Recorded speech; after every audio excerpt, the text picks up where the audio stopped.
Olá pessoal, boa tarde, tudo bem? Estamos aqui hoje para conversar sobre o coronavírus.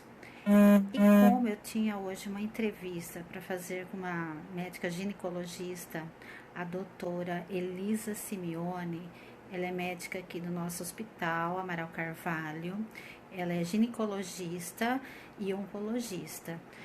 Então a gente teria hoje uma entrevista, né, para fazer um bate-papo, né? E por conta da nossa quarentena, que somos da área da saúde, a gente tem essa responsabilidade em manter os nossos pacientes bem tranquilos. Então, por prevenção, faremos a nossa entrevista virtual, tudo bem?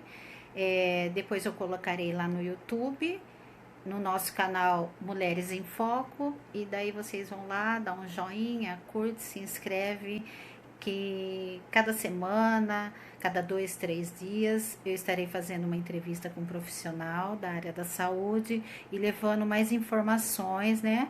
Principalmente para as mulheres que precisam muito e não tem como ter acesso a essa informação. Então, deixa até suas dúvidas, suas perguntas aqui para mim, que eu estarei encaminhando aos profissionais. Tudo bem? Então vamos aguardar, a doutora, ela vai responder hoje sobre o coronavírus e a mulher grávida e em tratamento oncológico, a pessoa em tratamento do câncer e o que ocorre quando uma mulher grávida que fica, né? Se ela passa esse período da pandemia e depois a criança ao nascer, se fica alguma sequela. E em tratamento de oncologia também, qual a segurança que a gente tem que ter para esses pacientes, tá bom? Um beijo no coração de todas, já venho com a resposta com o vídeo da doutora. Beijo. Então, agora com vocês, a doutora Elisa, que irá tirar dúvidas, né, sobre a mulher grávida, se ela adquire o vírus, se prejudica a criança, como que... Bom, voltei. Eu tô falando aqui de casa, então qualquer barulho, vocês me desculpem. As dúvidas, então, são sobre gestantes e sobre paciente oncológico, né?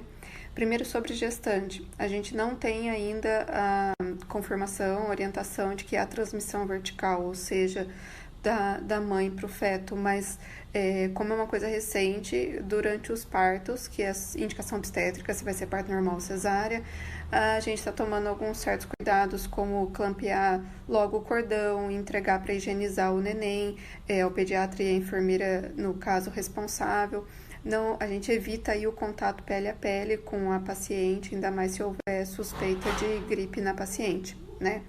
Quanto à amamentação, nas puérperas, mesmo a paciente que está gripada, a orientação é manter a amamentação, não tem evidência de transmissão pelo leite materno, o benefício dos anticorpos que você vai passar para o seu filho é maior, então, mínimo 20 segundos, o correto seria até 40 segundos, usa álcool gel também para higienizar, se não tiver como lavar a mão.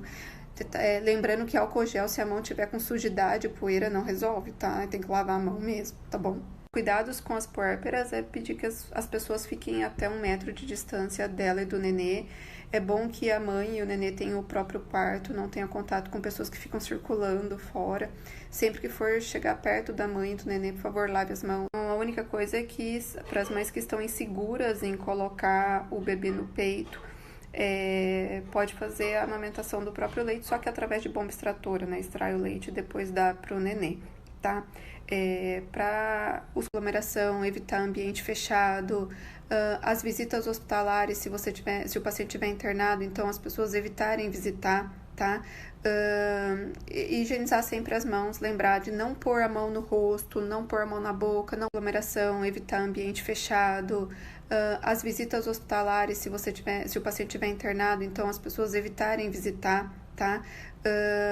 Higienizar sempre as mãos, lembrar de não pôr a mão no rosto, não pôr a mão na boca, não pôr a mão no olho, lavar sempre a mão o tempo todo, porque a gente encosta em maçaneta, encosta em coisas que todo mundo encosta a mão, mas acho que o principal é que as pessoas em volta tenham a consciência.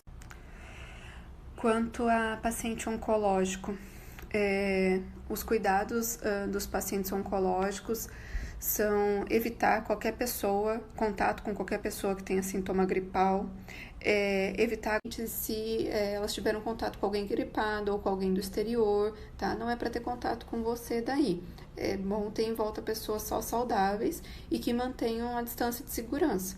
No hospital, a tendência dos hospitais, e agora sim, um recado para o paciente que está com câncer, né? Se você tem câncer e está em tratamento, você não deixe de continuar o seu tratamento, tá? A orientação é manter rádio, quimioterapia, cirurgia se estiver marcada, é porque é importante restringir o número de visitantes também para evitar essa circulação do vírus, né? Então, é um momento de todo mundo botar a mão na consciência e ter bastante higiene, bastante cuidado com os seus familiares doentes. Se não cancelaram porque é importante, então você tem que fazer, então mantenha o tratamento. Peça, por favor, para que as pessoas à sua volta compreendam a sua situação de vulnerabilidade e mantenham distância, tá? Principalmente para não encostar, para que depois possa ficar todo mundo junto e ficar todo mundo contente sem ter grandes problemas, tá bom? Então, lavar as mãos, usar álcool gel se necessário e manter a distância de segurança e não ficar fazendo visitas desnecessárias. O que não muda é, tomar cuidado e lavar a mão, tá? Então, como eu falei nos outros stories, isso vale para gestante, para idoso, para paciente oncológico.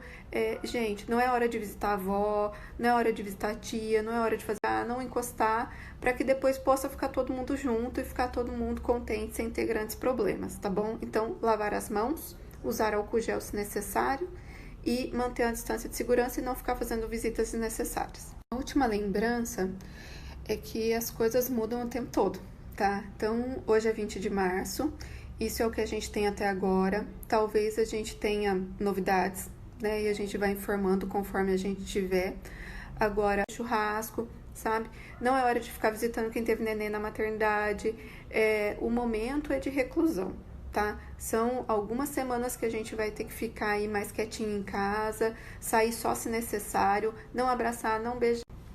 Mandaram umas perguntas agora para Mara, eu vou tentar responder. A primeira são sobre os sintomas. Sintomas é de uma gripe comum, febre, coriza, tosse seca, dor no corpo.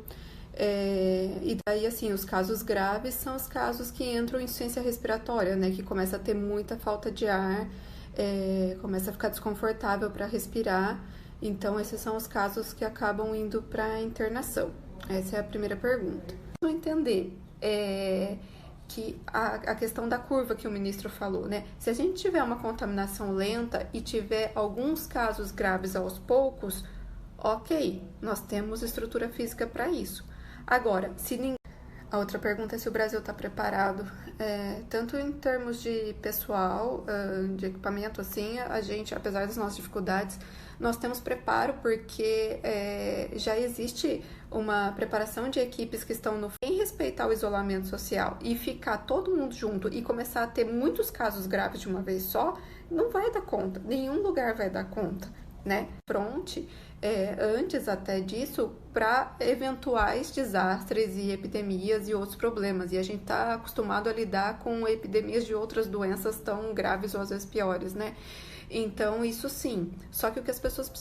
A outra pergunta é se o Brasil está preparado, tanto em termos de pessoal, de equipamento, assim, a gente, apesar das nossas dificuldades, nós temos preparo porque já existe uma preparação de equipes que estão no... Por isso que eu tô sendo tão presente aqui no meu Instagram, sendo repetitiva e falando várias vezes, porque as pessoas todas têm que entender que todo mundo tem uma parcela de responsabilidade sobre o que está acontecendo.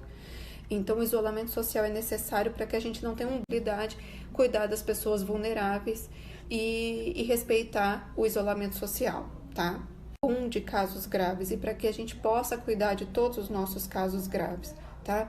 O nosso país, ele está muito bem estruturado para isso, mas a gente não é por isso que a gente pode relaxar e deixar o vírus correr solto. Temos que ter responsabilidade de casos graves e para que a gente possa cuidar de todos os nossos casos graves, tá? O nosso país, ele está muito bem estruturado para isso, mas a gente não é por isso que a gente pode relaxar e deixar o vírus correr solto. Temos que ter responsabilidade, cuidar das pessoas vulneráveis e respeitar o isolamento social, tá? A última pergunta foi sobre medicação. Então, para sintomas leves de gripe, sintomáticos, paracetamol, dipirona, e soro fisiológico para o nariz, então coisas assim que as pessoas já estão acostumadas.